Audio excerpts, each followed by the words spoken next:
Hello and welcome to another episode of the Patrick DiBello podcast. Appreciate you tuning in. I got a good episode for you today. I'm going to talk a little bit about my half marathon experience, my first official half marathon, some fueling strategies that I use, as well as some nutrition strategies and switches that I made with my current online fitness and nutrition clients. And then I'm going to talk about the 5 daily habits that I use to keep me fit and healthy.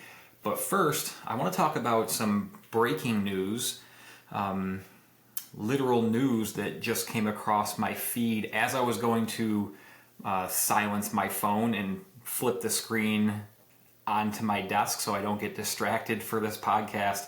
I saw a headline come across my page, across my feed rather, that the Ben & Jerry's founder has quit the company. Jerry Greenfield is resigning from Ben & Jerry's, and he's saying that the brand's freedom to speak out on social issues has been stifled by the parent company Unilever. So anybody who's familiar with Ben & Jerry's, especially on social media, they speak out very proudly about social issues going on in our country, and it's really honorable. I really respect their stance on just speaking out as a massive company like that. But their company was bought in 2000 by a company called Unilever. However, Ben & Jerry's has still been pretty outspoken on social and political issues, and apparently they had negotiated a merger agreement to protect its right to speak out when the company was bought in 2000. But apparently that parent company, Unilever, has been trying to put the kibosh on some of the things they're speaking out about. So the co-founder Jerry is resigning from the ice cream company, and he founded it in 1978. He's saying that the brand's freedom to speak out on social issues has been stifled by parent company Unilever. He said, "I can no longer in good conscience and after 47 years remain an employee of Ben & Jerry's," Greenfield said in a letter posted on the website. Ben & Jerry's has been silenced, sidelined for fear of upsetting those in power. That's crazy. Apparently, Ben & Jerry want to buy the company back, but the new parent companies are not really trying to hear that. So this should be very interesting, but it's also really unfortunate. Political and social issues aside, somebody who has run a company for 47 years and has to step down. It's pretty crazy. And like I said, honorable that they speak out, honorable that he's stepping up and standing up for himself and what he believes in. That just shows that they are pretty authentic in what they say. You know, they're vocal and apparently feel very strongly about the fact that they want to continue to speak out on these things, and he feels that he can't, so he's stepping down. So, I digress.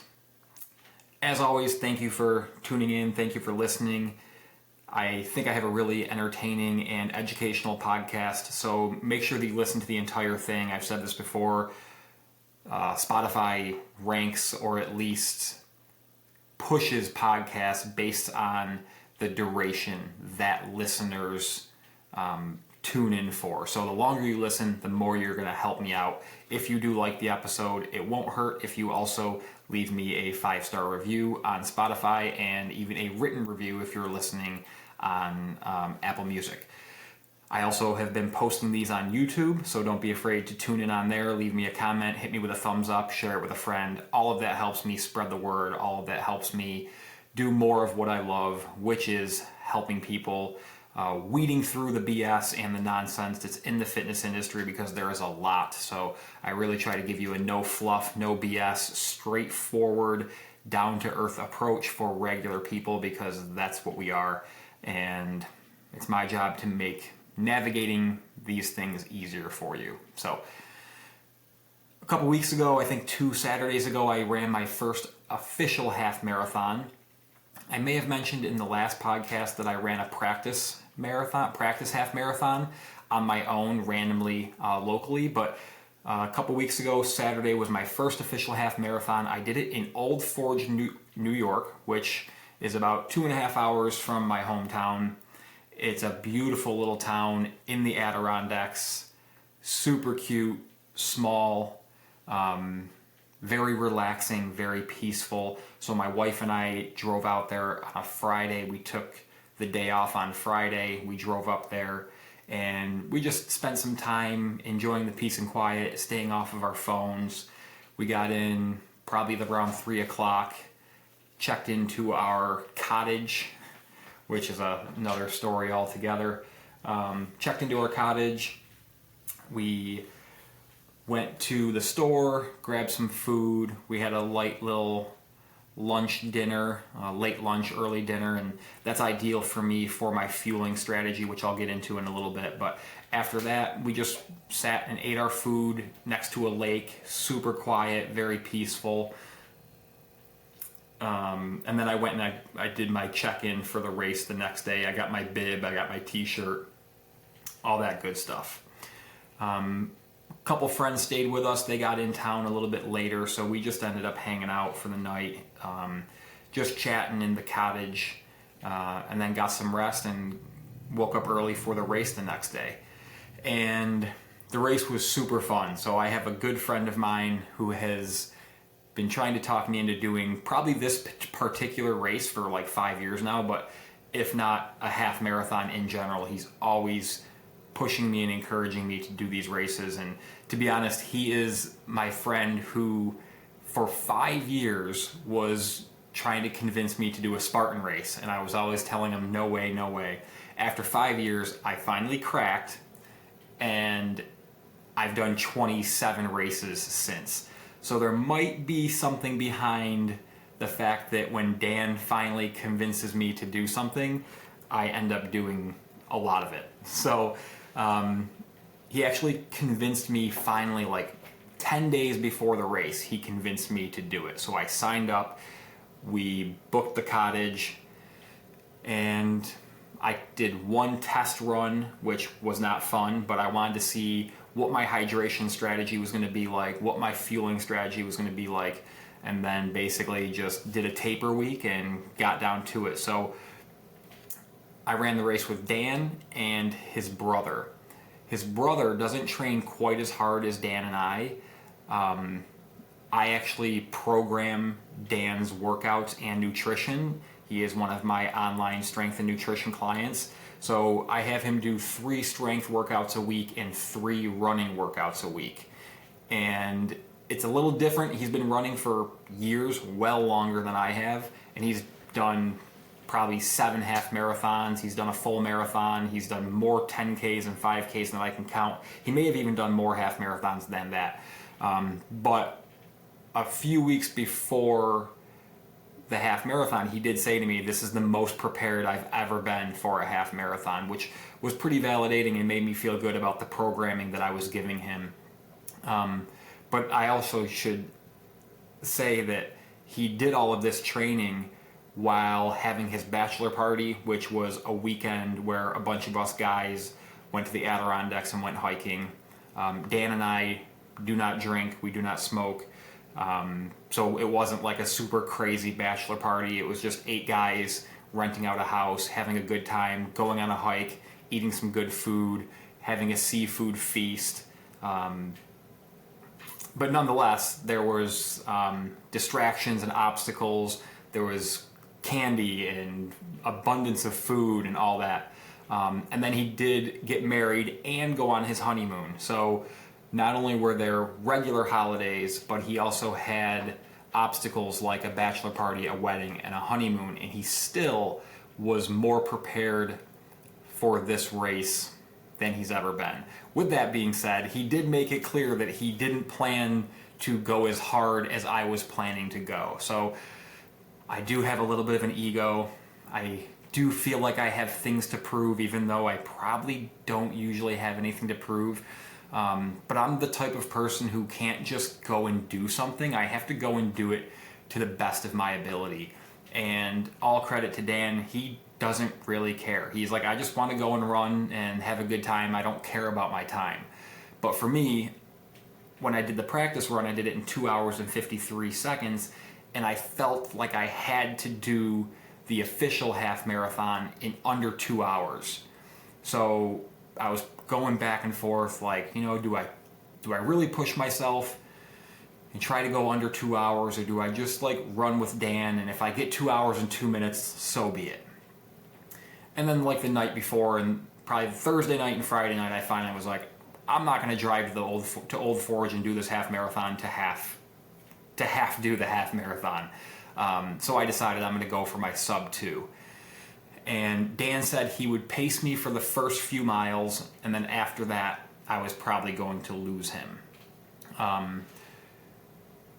Well, he stayed with me for 4 miles, and then probably right around 4.5 or 5, he was still with me, and I said to him, well, whether you know it or not, you're stuck with me for the rest of the time, because you have unofficially committed to doing this entire race with me. You've already done 4 or 5 miles with me. I'm not going to let you leave me now.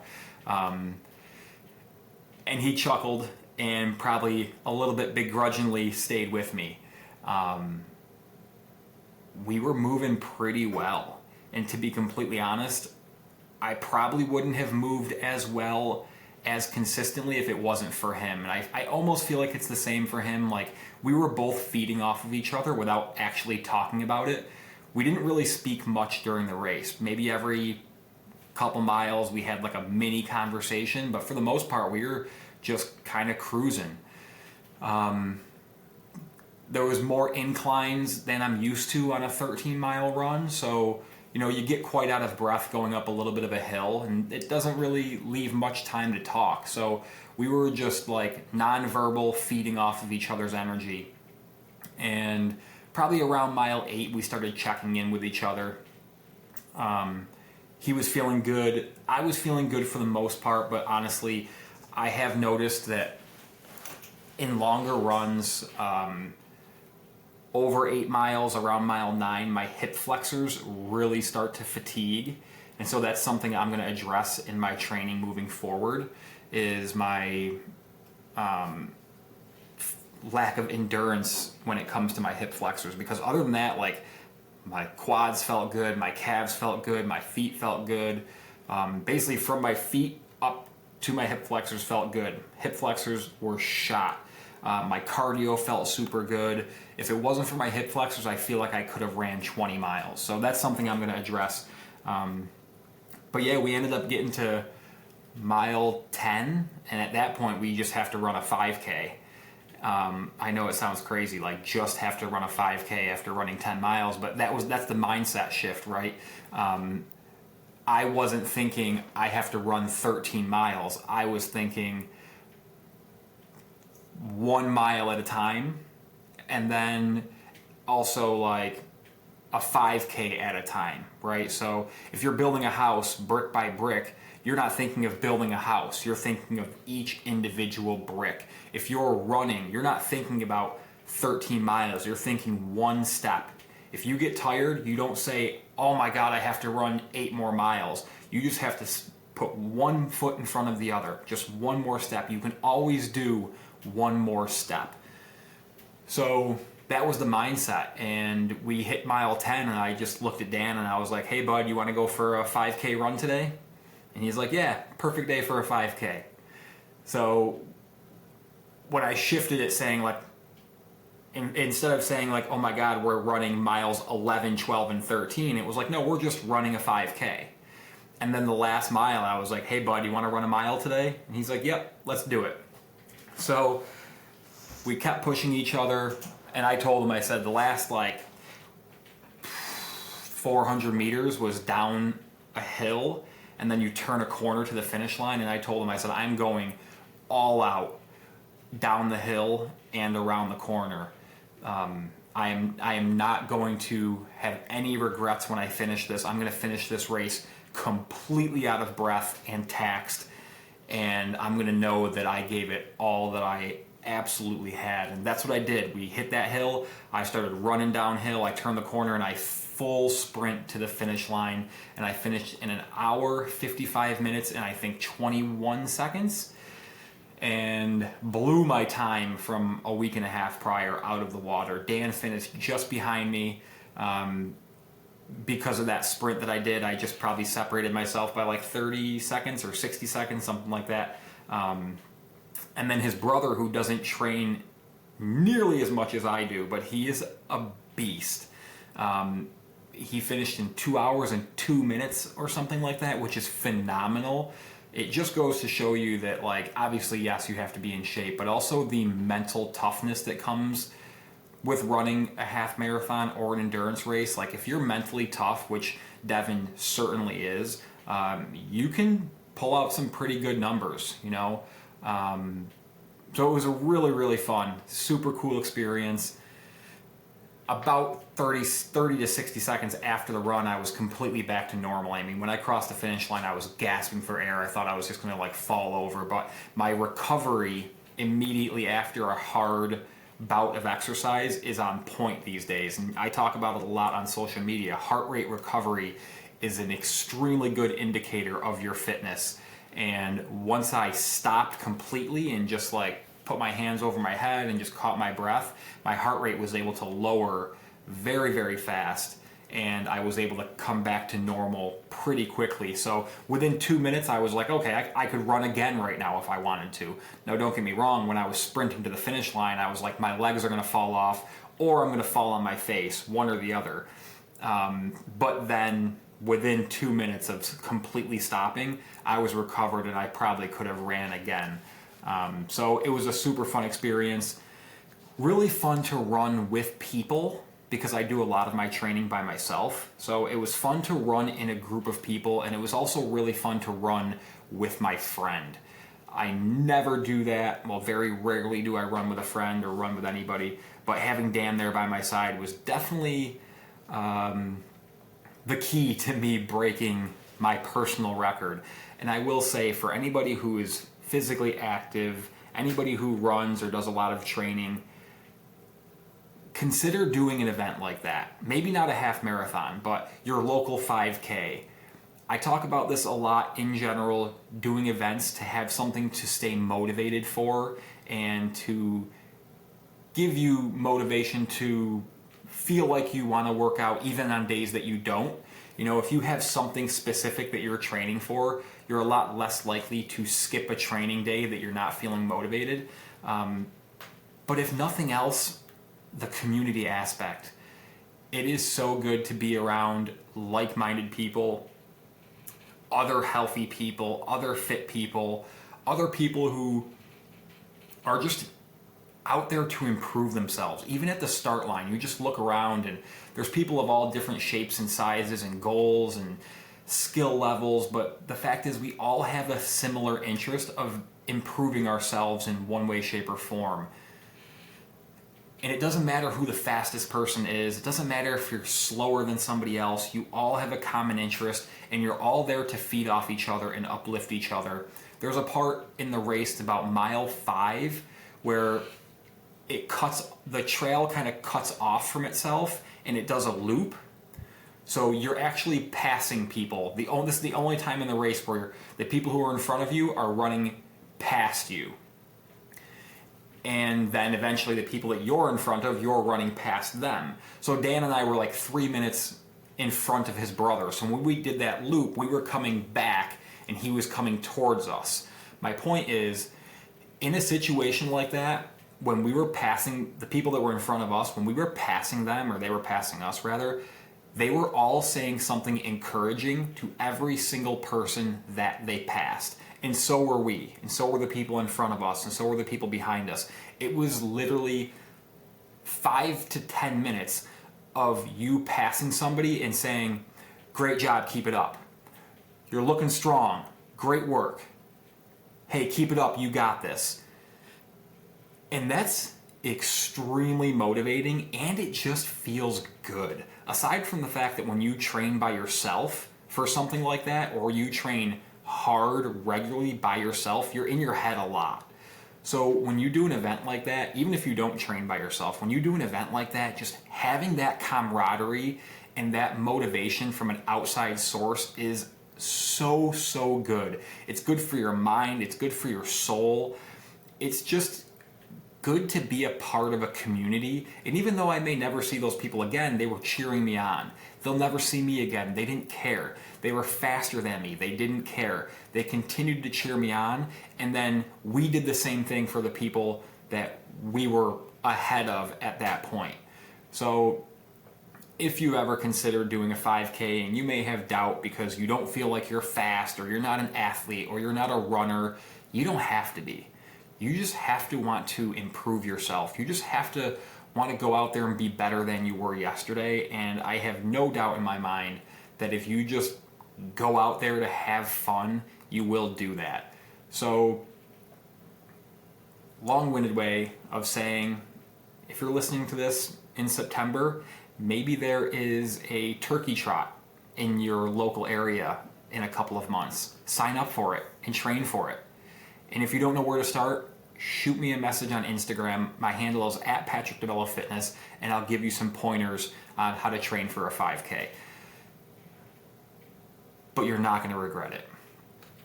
So I want to talk about my fueling strategy, because this is something that I used to get massively wrong in the past before I started, before I hired a coach and started researching the proper way to fuel, and before I started actually really implementing this multiple times now. So I'm sure everybody has heard of carb loading. In the traditional sense, carb loading is basically when you just eat a ton of carbs the night before a race. The issue with that is if you eat a huge meal the night before a race, that huge meal is going to sit in your stomach while you're racing. So you're not actually using those carbs as fuel because your body is still trying to digest that food. There's a mechanism in our body, it's called the ileal brake. And the ileal brake's job is to slow down digestion after a huge meal so that you can break down and absorb the nutrients, all of the nutrients that you've gotten or that you're getting from that food. Now, the ileal brake goes into play anytime you eat a big meal. There's some people who don't eat all day and then they go home and they eat 3 meals in one. I used to do this when I owned my gym and I was coaching people all day and running classes all day. I didn't have time to eat, but I would go home and I would feast. I know a lot of contractors who do this. I know a lot of business owners who do this because they just don't have time during the day to eat breakfast and lunch, so they basically go home and they eat a massive meal. When you do that, your body is going to naturally slow the digestion process down so it can break down the food and you can absorb all of the nutrients from that food that you ate. Now, this also happens if you are doing it the night before a race. And like I said, the problem is that you're not actually using that food as fuel because your body is trying to slow the digestion process down so it can absorb the nutrients. What happens after that is there's a good chance that you end up having to poop in the middle of your race. Now, I don't think I have to go into detail of why that could be super uncomfortable, but it creates GI upset during your race, which is going to hinder your performance. So instead of traditional carb loading, what I do is I will start to carb load about 2 to 3 days out, where I'll increase my carb intake in general, about 100 to 150 grams of carbs. But then the biggest thing that I do is the day before my race, I eat 80% of my calories by 2 o'clock p.m. So I have a pretty big breakfast, a pretty big lunch, and then a snack around 2 p.m. to get me to 80% of my total calories that I'll be eating for the day. And then at night, around 6:30 or 7 o'clock, I'll have a smaller meal. So basically, the big meals that I've been eating throughout the day, the digestion process has already started. The food is getting broken down. I'm absorbing those nutrients. My muscle glycogen is getting filled by the carbs. And then in the morning, when I wake up, I'll be able to have a bowel movement. and I'll be able to get rid of those huge meals that I've eaten prior. And then the small meal that I eat at night, the night before, is actually able to be getting digested and used for fuel during my race. So that's my nutrition strategy for these races.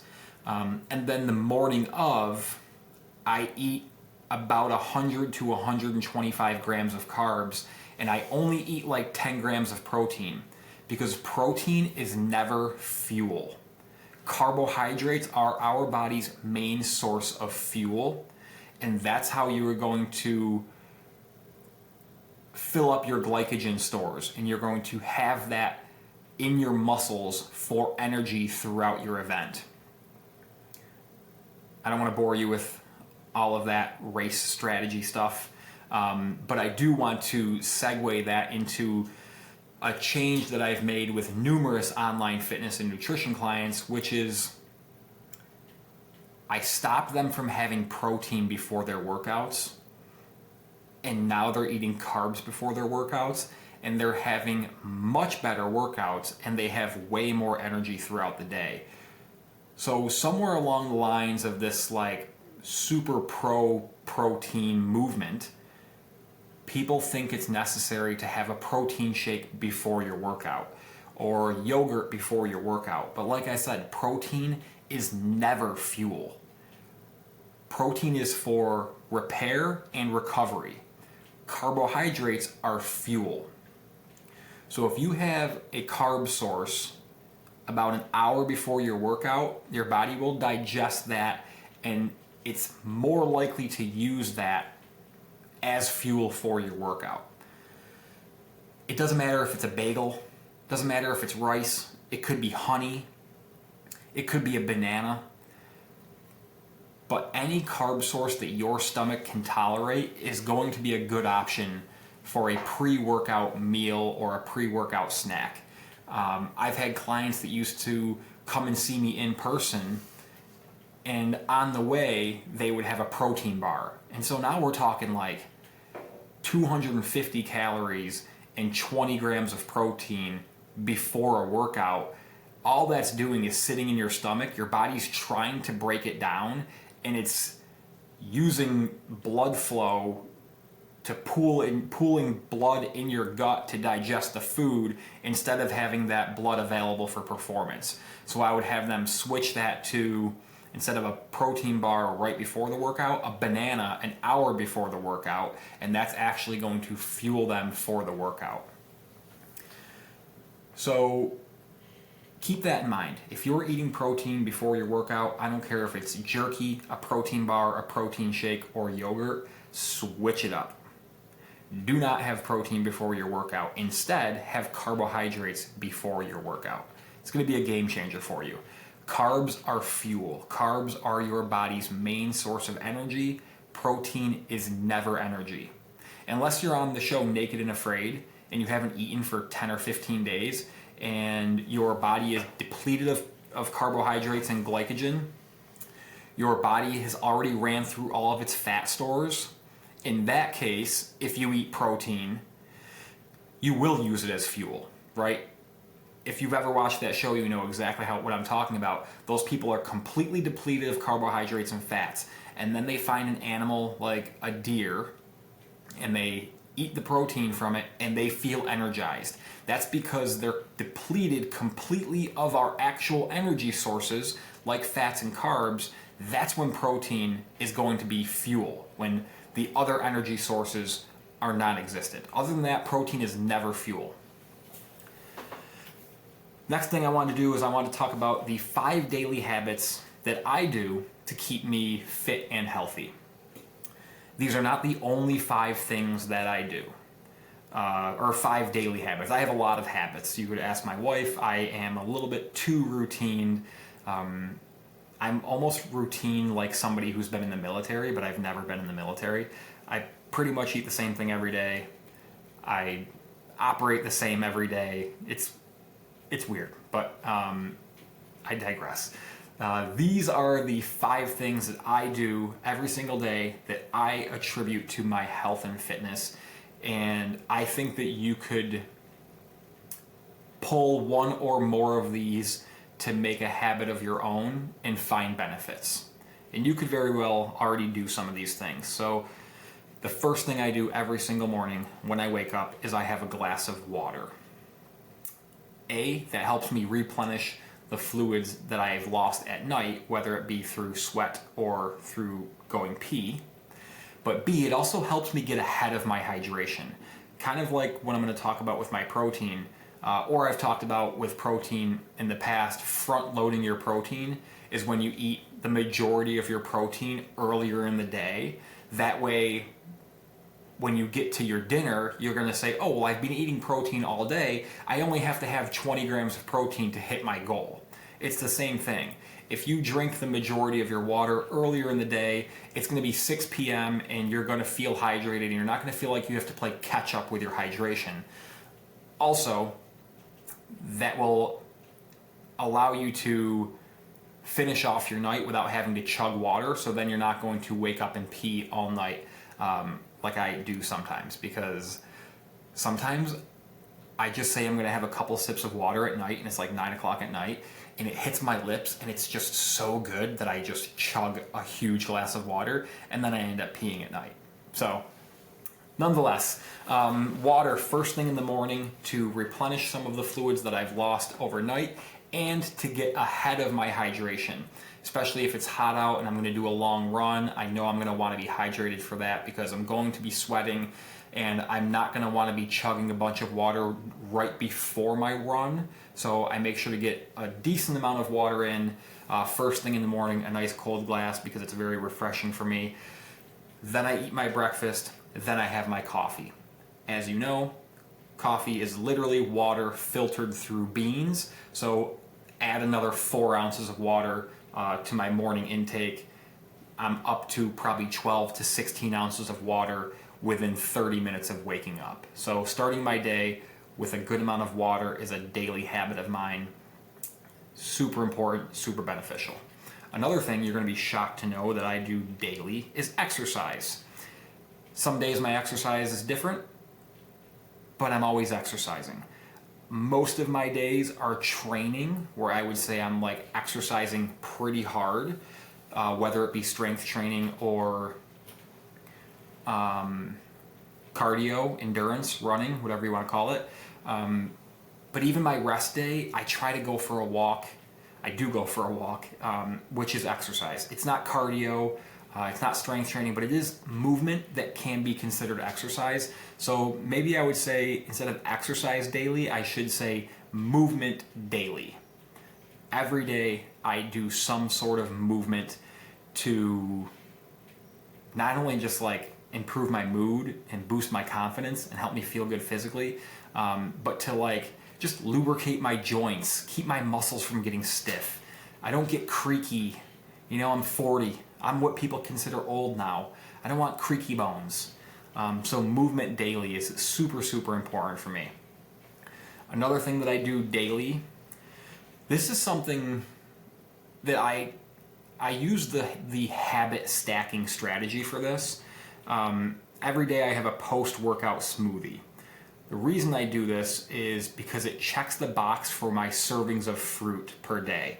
I get about 400 grams of fruit from my smoothie because it's just packed with fruit. So